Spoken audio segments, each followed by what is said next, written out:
ओम शांति, ओम शांति, ओम शांति।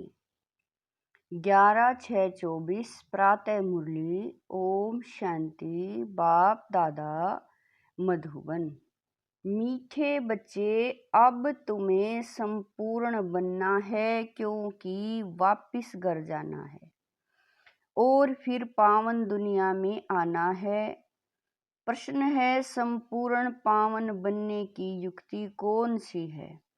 उत्तर है, संपूर्ण पावन बनना है तो पूरा बेघर बनो, देह सहित सब संबंधों को भूलो और मुझे याद करो, तब पावन बनेंगे। अब तुम इन आँखों से जो कुछ देखते हो, यह सब विनाश होना है। इसलिए धन संपत्ति वैभव आदि सब भूल बेघर बनो। ऐसे बेघर ही प्रिंस बनते हैं। ओम शांति। मीठे मीठे रूहानी बच्चों प्रति रूहानी बाप समझा रहे हैं। बच्चे यह तो अच्छी रीति समझते हैं कि शुरू से आत्माएं सब पवित्र रहती हैं। बाबा कह रहे हैं, बच्चे यह तो अच्छी रीति समझते हैं कि शुरू में आत्माएं सब पवित्र रहती हैं। हम ही पावन थे। पतित और पावन यह आत्मा के लिए ही कहा जाता है। आत्मा पावन है तो सुख है, बुद्धि में आता है कि हम पावन बनेंगे तो पावन दुनिया के मालिक बनेंगे। इसके लिए ही पुरुषार्थ करते हैं। 5000 वर्ष पहले पावन दुनिया थी। उसमें आधा कल्प तुम पावन थे, बाकी रहा आधा कल्प। यह बातें और कोई समझ नहीं सकते। तुम जानते हो, पतित और पावन, सुख और दुख, दिन और रात आधा आधा है। जो अच्छे समझदार हैं, जिन्होंने बहुत भक्ति की है, वही अच्छी रीति समझेंगे। बाप कहते हैं, मीठे बच्चों, तुम पावन थे। नई दुनिया में सिर्फ तुम ही थे, बाकी जो इतने सब हैं वह शांति धाम में थे। पहले पहले हम पावन थे और बहुत थोड़े थे, फिर नंबरवार मनुष्य सृष्टि वृद्धि को पाती है। अब तुम मीठे बच्चों को कौन समझा रहे हैं? बाबा कह रहे हैं, अब तुम मीठे बच्चों को कौन समझा रहे हैं? बाप आत्माओं को परमात्मा बाप समझाते हैं। इसको कहा जाता है संगम। इसको ही कुंभ कहा जाता है। मनुष्य इस संगम युग को भूल गए हैं। बाबा ने समझाया है, 4 युग होते हैं, 5वां यह छोटा सा लीप संगम युग है। इसकी आयु छोटी है। बाप कहते हैं, मैं इनकी वानप्रस्थ अवस्था में प्रवेश करता हूँ। बहुत जन्मों के अंत के भी अंत में बच्चों को यह आखिरी है ना। बाबा कह रहे हैं, बहुत जन्मों के अंत के भी अंत में बच्चों को यह खातरी है ना। बाप ने इसमें प्रवेश किया है। इनकी भी बायोग्राफी सुनाई है। बाप कहते हैं, मैं आत्माओं से ही बात करता हूँ। आत्मा और शरीर दोनों का इकट्ठा पार्ट होता है। इनको कहा जाता है जीव आत्मा, पवित्र आत्मा। अपवित्र जीव आत्मा तुम बच्चों की बुद्धि में है कि सतयुग में बहुत थोड़े देवी देवता होते हैं। फिर अपने लिए भी कहेंगे, हम जीवात्मा जो सतयुग में पावन थी, वह फिर 84 जन्मों के बाद पतित बनी है। पतित से पावन, पावन से पतित, यह चक्कर फिरता ही रहता है। याद भी उस पतित पावन बाप को ही करते हैं। तो हर 5000 वर्ष बाद बाबा एक ही बार आते हैं, आकर स्वर्ग की स्थापना करते हैं। भगवान एक है, जरूर वही पुरानी दुनिया को नया बनाएंगे। फिर नए को पुराना कौन बनाता है? रावण, क्योंकि रावण ही देह अभिमानी बनाते हैं। दुश्मन को जलाया जाता है, मित्र को नहीं जलाया जाता है। सर्व का मित्र एक ही बाप है जो सर्व की सदगति करते हैं। उनको सब याद करते हैं क्योंकि वह है ही सबको सुख देने वाला। तो जरूर दुख देने वाला भी कोई होगा, वह है 5 विकारों रूपी रावण। आधा कल्प राम राज्य, आधा कल्प रावण राज्य, स्वास्तिका निकालते हैं ना, इसका भी अर्थ बाप समझाते हैं।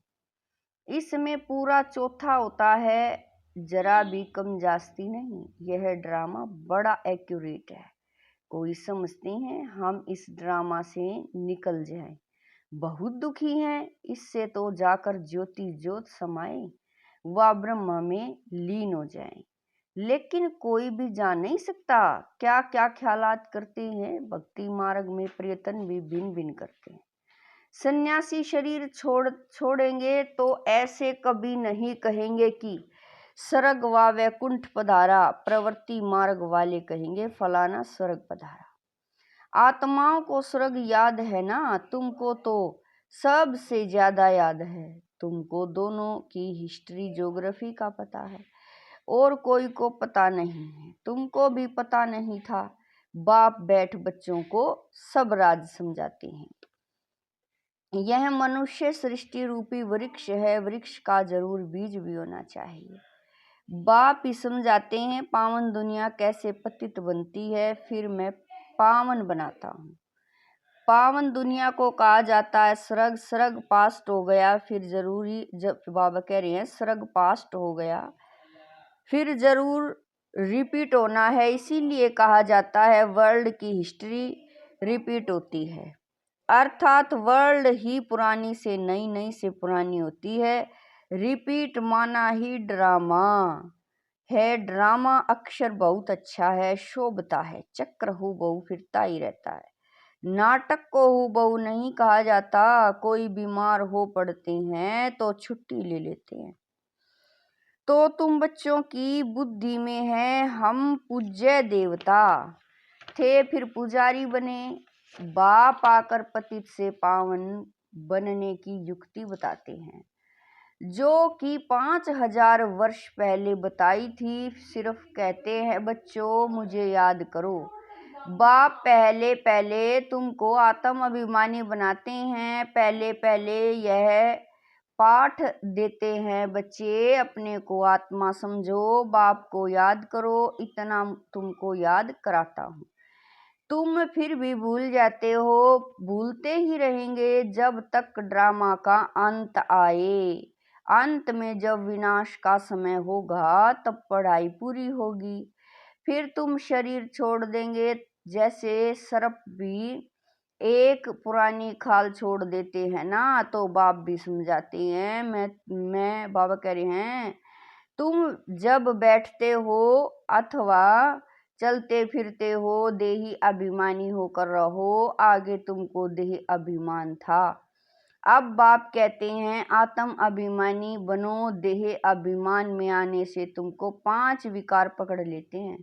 आत्म अभिमानी बनने से कोई विकार पकड़ेंगे नहीं। देही अभिमानी बन बाप को बहुत प्यार से याद करना है। आत्माओं को परमात्मा बाप का प्यार मिलता है इस संगम युग पर। सब इसको कल्याणकारी संगम युग कहा जाता है। जबकि बाप और बच्चे आकर मिलते हैं। तुम आत्माएं भी शरीर में हो, बाप भी शरीर में आकर तुमको आत्मा निश्चय कराते हैं। बाप एक ही बार आते हैं, जबकि सभी को वापिस ले जाना है। समझाते भी हैं हम तुमको कैसे वापिस ले जाएंगे। तुम कहते भी हो हम सभी पतित हैं, आप पावन हो, आप आकर हमको पावन बनाओ। तुम बच्चों को पता नहीं है कि बाबा कैसे पावन बनाएंगे। जब तक बनावे नहीं तब तक क्या जाने। यह भी तुम समझते हो आत्मा छोटा सितारा है, बाप भी छोटा सितारा है, परंतु वह ज्ञान का सागर, शांति का सागर है। तुमको भी आप समान बनाते हैं। यह ज्ञान तुम बच्चों को है जो तुम फिर सबको समझाते हो। फिर सतयुग में जब तुम होंगे तो यह ज्ञान सुनाएंगे क्या नहीं। ज्ञान सागर बाप तो एक ही है जो तुमको अभी भी पढ़ाते हैं। जीवन कहानी तो सबकी चाहिए ना, वह बाप सुनाते ही रहते हैं, परंतु तुम घड़ी घड़ी भूल जाते हो। तुम्हारी माया के साथ युद्ध है। तुम फील करते हो बाबा को, हम याद करते हैं फिर भूल जाते हैं। बाप कहते हैं माया ही तुम्हारी दुश्मन है जो तुमको भुला देती है, अर्थात बाप से बेमुख कर देती है। तुम बच्चे एक ही बार बाप के सम्मुख होते हो। बाप एक ही बार वर्षा देते हैं, फिर बाप को सम्मुख आने की दरकरार ही नहीं। पाप आत्मा से पुण्य आत्मा स्वर्ग का मालिक बनाया, बस फिर क्या आकर करेंगे। तुमने बुलाया और मैं बिल्कुल पूरे टाइम पर आया। हर 5000 वर्ष बाद मैं अपने समय पर आता हूँ, यह किसी को भी पता नहीं है। शिवरात्रि क्यों मनाते हैं, उसने क्या किया, किसी को भी पता नहीं है। इसीलिए शिवरात्रि की हॉलीडे आदि कुछ नहीं करते हैं और सबकी हॉलीडे करते हैं, लेकिन शिव बाबा आते हैं, इतना पार्ट बजाते हैं, उनका कोई को पता नहीं पड़ता, अर्थ ही नहीं जानते। भारत में कितना अज्ञान है। तुम बच्चे जानते हो कि शिव बाबा ही ऊंचे ते ऊंच है, तो जरूर मनुष्यों को ऊंचे ते ऊंच बनाएंगे। बाप कहते हैं मैंने इनको ज्ञान दिया, योग सिखाया, फिर वह नर से नारायण बना। उन्होंने यह नॉलेज सुनी है। यह ज्ञान तुम्हारे लिए ही है और किसी के लिए शोभता नहीं। तुमको फिर से बनना है और कोई नहीं बनते। यह है नर से नारायण बनने की कथा। जिन्होंने और धर्म स्थापन किए हैं, सब पुनर्जन्म लेते लेते तमो प्रधान बने। फिर उन सब को सतो प्रधान बनाना है। उस पद के अनुसार फिर रिपीट करना है। ऊंच पार्टदारी बनने के लिए तुम कितना पुरुषार्थ कर रहे हो। कौन पुरुषार्थ करा रहे हैं? बाबा। तुम ऊंच बन जाते हो, फिर कभी याद भी नहीं करते हो। स्वर्ग में थोड़ा ही याद करेंगे। ऊंचे ते ऊंच बाप है, फिर बनाते भी ऊंच है। नारायण से पहले तो श्री कृष्ण हैं, फिर तुम ऐसे क्यों कहते हो कि नर से नारायण बने? क्यों नहीं कहते हो नर से कृष्ण बने? पहले नारायण थोड़ा ही बनेंगे, पहले तो प्रिंस श्री कृष्ण बनेंगे ना। बच्चा तो फूल होता है, वह तो फिर भी युगल बन जाते हैं। महिमा ब्रह्मचारी की होती है। छोटे बच्चे को सतो प्रधान कहा जाता है। तुम बच्चों को ख्याल में आना चाहिए, हम पहले पहले जरूर प्रिंस बनेंगे। गाया भी जाता है बेगर टू प्रिंस। बेगर किसको कहा जाता है? आत्मा को ही शरीर के साथ बेगर व साहूकार कहते हैं। इस समय तुम बच्चों, बाबा कह रहे हैं, इस समय तुम जानते हो सभी बेगर्स बन जाते हैं, सब खत्म हो जाते हैं। तुमको इस समय ही बेगर बनना है, शरीर सहित। पाई पैसे जो कुछ हैं खत्म हो जाएंगे। आत्मा को बेगर बनना है, सब कुछ छोड़ना है, फिर प्रिंस बनना है। तुम जानते हो धन दौलत आदि सब छोड़कर बेगर बन हम घर जाएंगे, फिर नई दुनिया में प्रिंस बनकर आएंगे। जो कुछ भी है सब कुछ छोड़ना है। यह पुरानी चीज कोई काम की नहीं है। आत्मा पवित्र हो जाएगी, फिर यहाँ आएगी पार्ट बजाने। कल्प पहले मिसल, जितना जितना तुम धारणा करेंगे उतना ऊंच पद मिलेगा। भले इस समय किसी के पास 5 करोड़ है, सब खत्म हो जाएंगे। हम फिर से अपनी नई दुनिया में जाते हैं। यहाँ तुम आए हो नई दुनिया में जाने के लिए, और कोई सत्संग नहीं जिसमें कोई समझे कि हम नई दुनिया के लिए पढ़ रहे हैं। तुम बच्चों की बुद्धि में है, बाबा हमको पहले बेगर बनाकर फिर प्रिंस बनाते हैं। देह के सब संबंध छोड़े तो बेगर ठहराना कुछ भी है नहीं। अभी भारत में कुछ भी नहीं है। भारत अभी बेगर इंसॉल्वेंट है, फिर सॉल्वेंट होगा। कौन बनते हैं? आत्मा शरीर द्वारा बनती है। अभी राजा रानी भी है नहीं, वह भी इंसॉल्वेंट है। राजा रानी का ताज भी नहीं है, न वह ताज है न रतन जड़ित ताज है। अंधेरी नगरी है, सर्वव्यापी कह देते हैं। गोया सब में भगवान है, सब एक समान है। कुत्ते बिल्ली सब में है, इसको कहा जाता है अंधेर नगरी। तुम ब्राह्मणों की रात थी, अब समझते हो ज्ञान दिन आ गया है।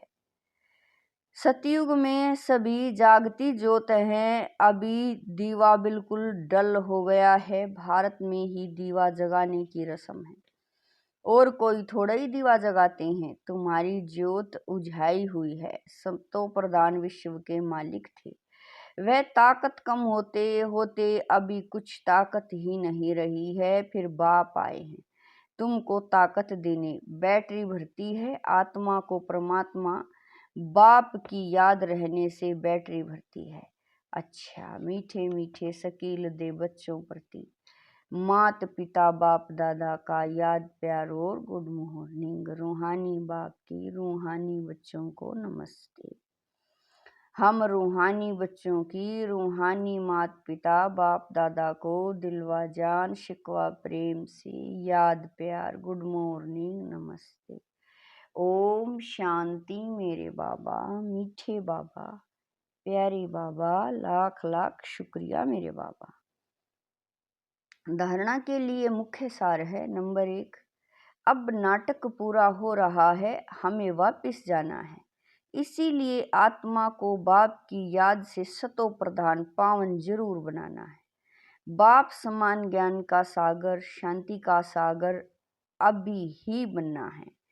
नंबर 2, इस देह से भी पूरा बेगर बनने के लिए बुद्धि में रहे कि इन आँखों से जो कुछ भी देखते हैं यह सब खत्म हो जाना है।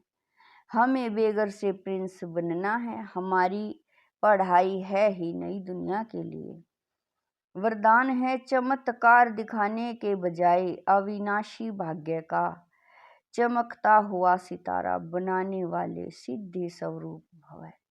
वरदान है चमत्कार दिखाने के बजाय अविनाशी भाग्य का चमकता हुआ सितारा बनाने वाले सिद्धि स्वरूप भव।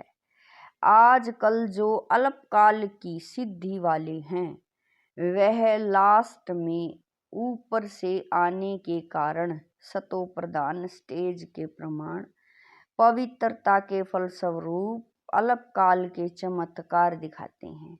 लेकिन वह सिद्धि सदा काल नहीं रहती, क्योंकि थोड़े समय में ही सतो रजो तमो तीनों स्टेज में पास करते हैं। आप पवित्र आत्माएं सदा सिद्धि स्वरूप हैं। चमत्कार दिखाने के बजाय चमकती हुई ज्योति स्वरूप पावन बाबा कह रही हैं, चमत्कार दिखाने के बजाय चमकती हुई ज्योति स्वरूप बनाने वाले हैं। अविनाशी भाग्य का चमकता हुआ सितारा बनाने वाले हैं। इसीलिए सब आपके पास ही अंजलि लेने आएंगे।